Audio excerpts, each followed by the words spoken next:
नहमदुहु व नसल्ली अला रसूलिल करीम अम्मा बाद।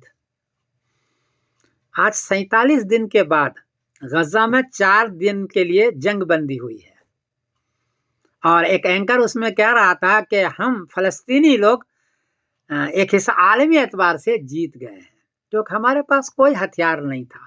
इनके पास तो फाइटर जहाज है, सारे दुनिया के लोगों की टेक्नोलॉजी यहाँ मौजूद है। हम तो छोटी सी मिसाइल फेंक रहे थे, इसके बावजूद भी 47 दिन तक हमने उसको छक्के छुड़ाते रहे। तो पूरी दुनिया के एतबार से हम जीत चुके हैं। कि एंकर वो कह रहा था, मैं तो कुछ नहीं बोल रहा हूँ।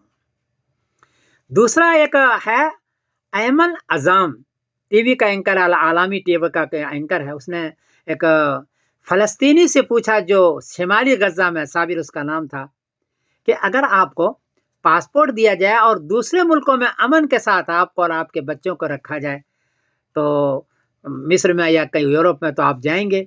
उसने कहा कि नहीं। फिर 3 वजह उसने बताई, जो मैं भी हैरान हो गया और एंकर भी हैरान हो गया। पहली बात उसने कही कि अंबिया का शहर है, यहाँ अंबिया बनी इसराइल रहे हैं, यहाँ तो बहुत सारे मुखलिसीन अरब आना चाहते हैं। मैं अंबिया के शहर को छोड़ करके, गजा को छोड़ करके मैं कहाँ जा सकता हूँ, कैसे जाऊँ मैं? दूसरी बात ये कही कि हमारे जिम्मे मस्जिद अक्सा की हिफाजत है। मस्जिद अक्सा की हिफाजत को छोड़ करके मैं कहीं और चला जाऊँ, मेरी माँ, मेरे बच्चे, मेरी बीवी, मैं खुद कुर्बान हो जाऊं, मस्जिद अक्सा की हिफाजत को मैं नहीं छोड़ सकता। ये दूसरी बात उसने कही। और तीसरी बात जो कही कि इज्जत के साथ अपने वतन में मरना, इज्जत के साथ, ये ज्यादा बेहतर है बेइज्जती के साथ, बेहतरामी के साथ किसी और मुल्क में मरना और किसी जगह को छोड़ करके मरना। ये इस अंदाज में वो साबिर साहब कह रहे थे। और ये कहा कि सिर्फ मेरा जज्बा नहीं है, ये हमारे सारे फलस्तीनियों का जज्बा है।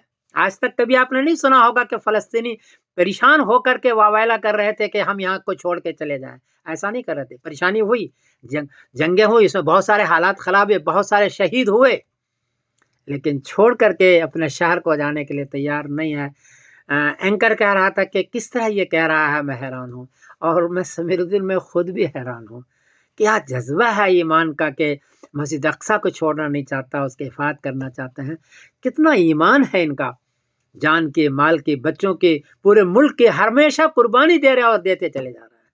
अल्लाह इनको मदद फरमाए और इनके सब्र पर इनको बेहतरीन बदला अता फरमाए।